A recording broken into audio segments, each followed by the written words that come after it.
Streaming HD, it says on HD, streaming HD might be difficult because of the access to broadband, access to internet. So one would say this, what do you consider to be the greatest challenge to broadband access in the country? Do you have a situation or do you have a solution? Because he couldn't watch HD.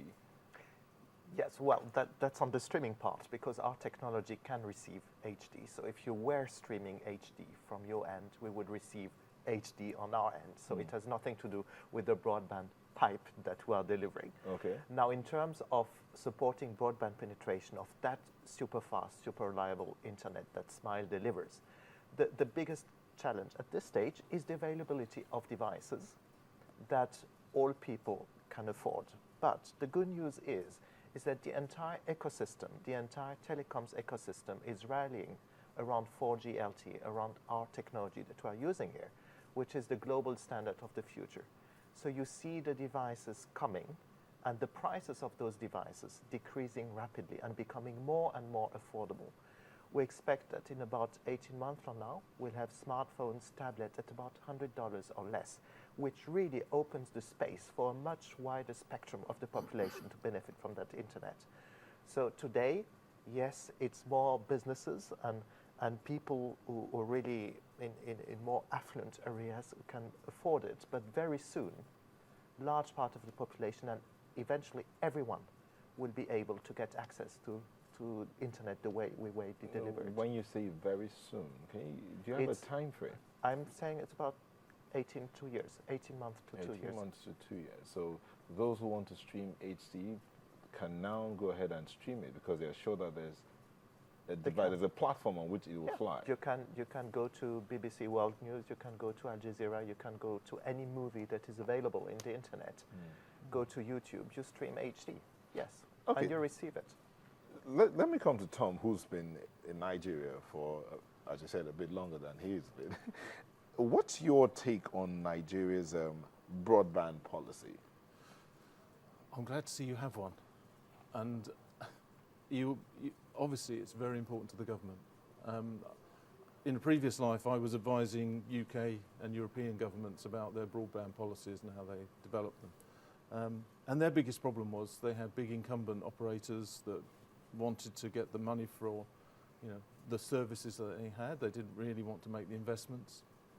And it took some time for those governments to really press to get a proper strategy that they would execute. And for Nigeria, the number one thing to do is that you have people who are engaged and interested and determined to get broadband penetration into Nigeria. So once you have the determination, the delivery is actually not that difficult. Without the determination, you'll go nowhere, but you have it. You're not bothered about the fact that some of the operators have been at loggerheads with government over some of the policies in the area of internet access and all that? Well, I am, but what I think you're going to see is there's new people coming into the game, putting fibre into the ground, people like us who are coming in with wireless, mobile technologies to do it. So I think the game's going to move past those that are trying to block or those that are trying to slow things down. People like us are not going to slow down. We're going to drive this as hard as it can be driven. So you're not going to be at loggerheads with the regulators over quality of service, because that's one of the things that the NCC, Nigerian Communications Commission, has been bothered about, quality of service. Yeah, but that's really because the capacity is in their networks. They've just taken too much into their networks. There are too many people trying to use a limited resource. The good news about our network is it comes out of the box with 10 times the capacity of a 3G network. It just has lots more. It's the way it was designed. It's not that we're being clever. That's what comes. Okay, Thibaud, for commerce to be quick, for the income to roll in, you need some basic infrastructure, power supply, which poses quite a serious challenge. Yes, but we've run a lot of operations in Africa, and the power supply issue is a known issue to operators, and including to ourselves and our partners. So we have all sorts of redundancies and plans in place so that the issue of power supply doesn't affect our service delivery to our customers. Completely. So yes. There will be no... We have redundancy and backup and backup when of you have a backup. downtime? No. Okay,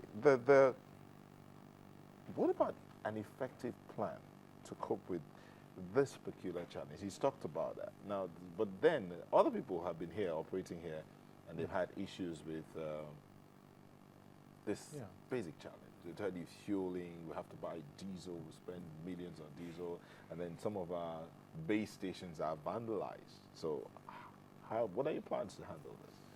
Well, you can't beat vandalism. I mean, the acts of that nature, none of us can deal with them. So there will be times when things won't work. But what we do, as Thibaud says, we put as many things in place as we can to build redundancy into our network. The reason that we can do it better is because we're standing on the shoulders of all those that have done it before.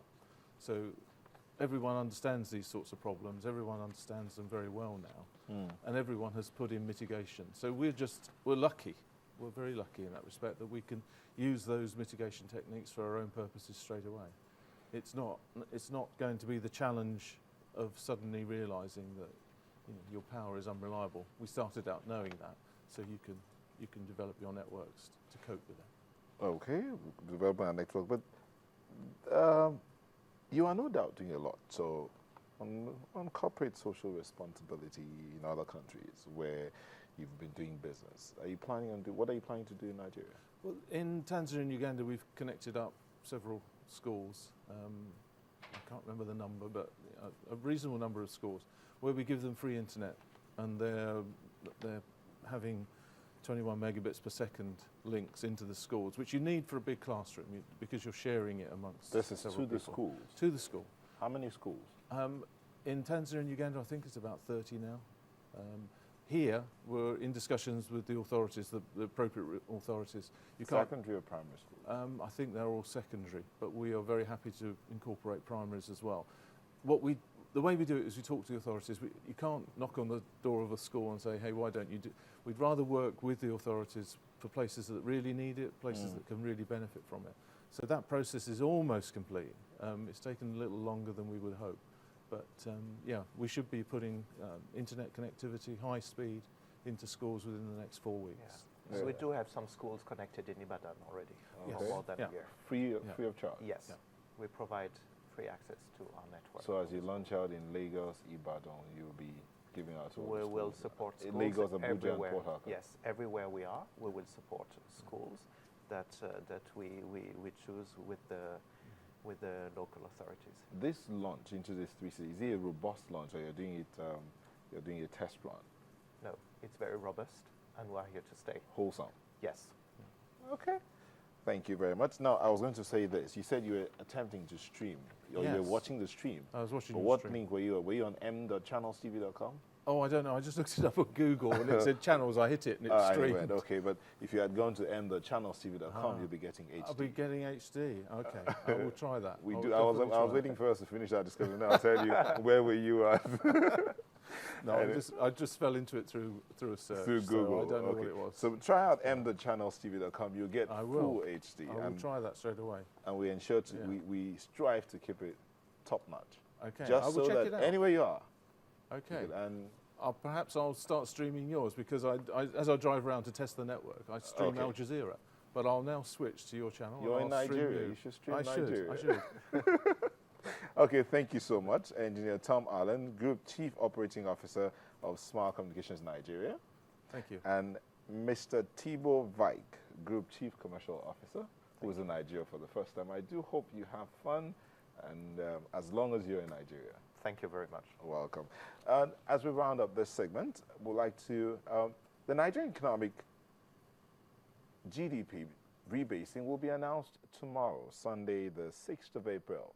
Our Focus business correspondent, Chimezie Obiwago, joins us now and on our Focus on the Economy segment to tell us what this will mean for Nigeria.